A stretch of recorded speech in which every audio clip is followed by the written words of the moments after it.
Welcome back, students, to the next session of English literature.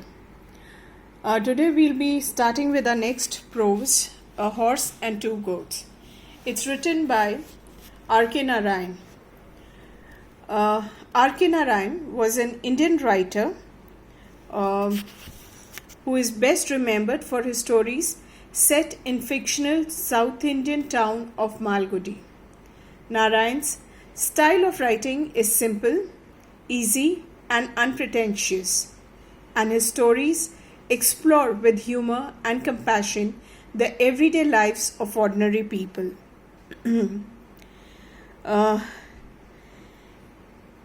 Narayan's novels, one of the famous novels, that's Swami and Friends,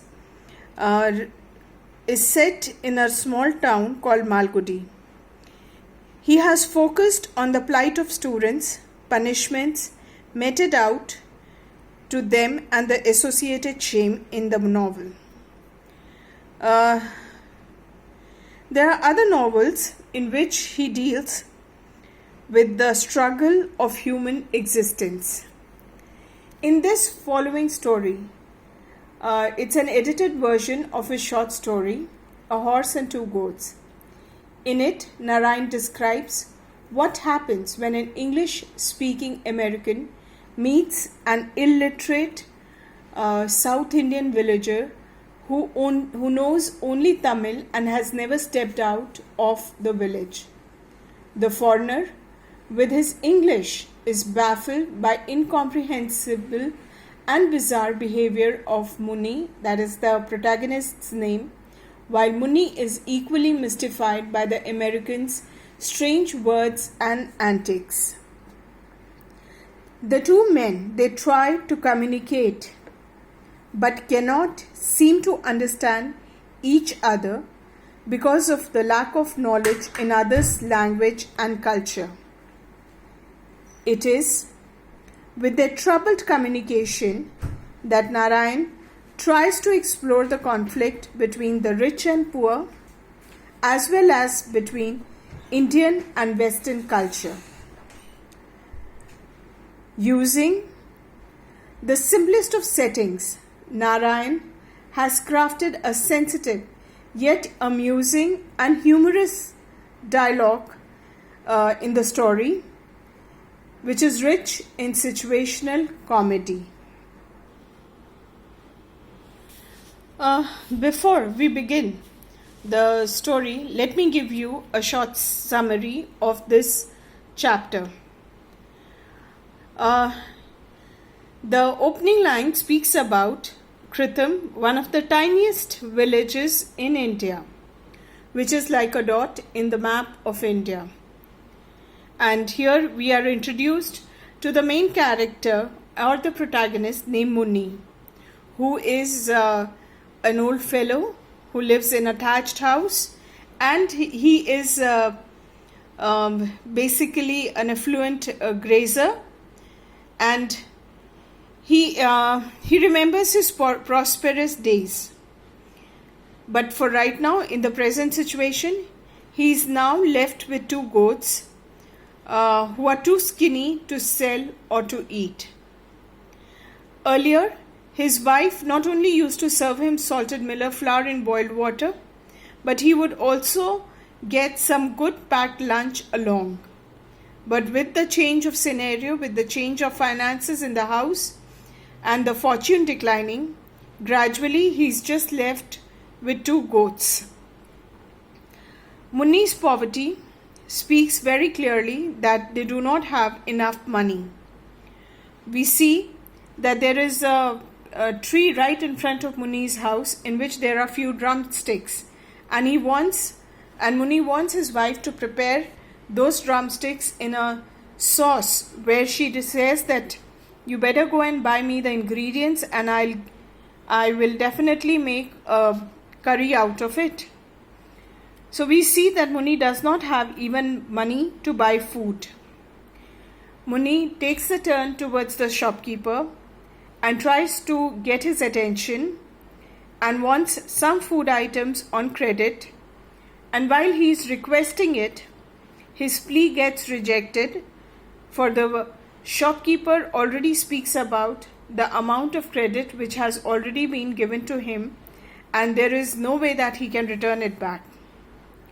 Muni comes back home, takes the goat on the highway to graze, and he sits on the pedestal of this horse statue, which is kept there as a small monument or a structure. While he's sitting there, and on and off there are few vehicles which keep coming and going. In between, a foreigner stops there, and he is inquisitive. He looks around, and Muni watches that he is a red-faced foreigner in khaki clothes. He gets down from the car and he asks Muni that where is the gas station nearby, for he wants a refuel of the fuel in the car. Since Muni does not understand the foreigner, he assumes him to be a policeman or a soldier, and his first impulse is to run away. But then Muni is too old to run away, and he cannot leave the goat there because that are the only assets which he has. The two men, they begin a conversation in their respective language, as Muni does not understand English and the man does not understand Hindi or even the South Indian language. So while they are conversing, the American fellow lights a cigarette and offers one to Muni and tells him that he has come from New York. Muni is unable to understand the place, but still he pretends as if he is able to understand it. He takes out his wallet to present Muni his business card. Muni, fearing that it was an arrest warrant, moves back. To prove his innocence to the khaki-dressed man, he launches into a long explanation in Tamil of whatever crime is being investigated in the village. On the other hand, the American questions Muni about the horse statue, and he informs him that he is interested in buying it. The tourist repeats his question about the statue, which such as when it was made.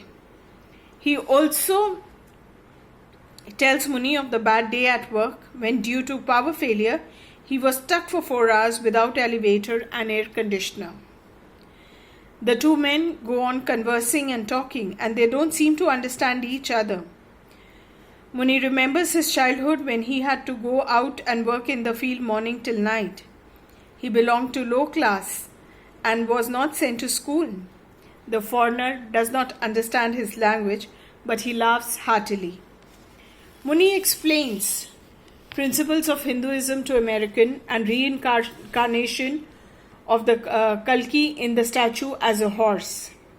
The foreigner, without having a hint of what Muni was saying, assures him that once brought he would keep the statue with utmost care in his living room in his house in USA.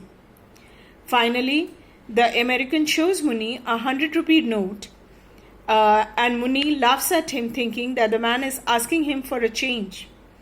But as soon as the foreigner shows some interest in his goat, which are tied next to the statue, Muni feels that his dream to build up a small shop is about to be fulfilled. He thinks that the American wants to buy his 2 goats with the money. The American, in the end, believes that he had bought the horse statue, whereas Muni thought that he had just got rid of his goats for money. Muni came home to present the money to his wife and told her that he had sold their goats to a foreigner. The American, on the other hand, with the help of a couple of men, detached the horse from its pedestal and placed it in his station wagon. The goats followed Muni back home. His wife becomes suspicious and thus accuses him of stealing the money. The end of the chapter is done here, and we'll see how the conversation of the two men, they create humor in the situation, and how the languages can actually create confusion. With this, we come to the end of this discussion for today. We'll start the chapter the next day. Thank you. Stay home, stay safe.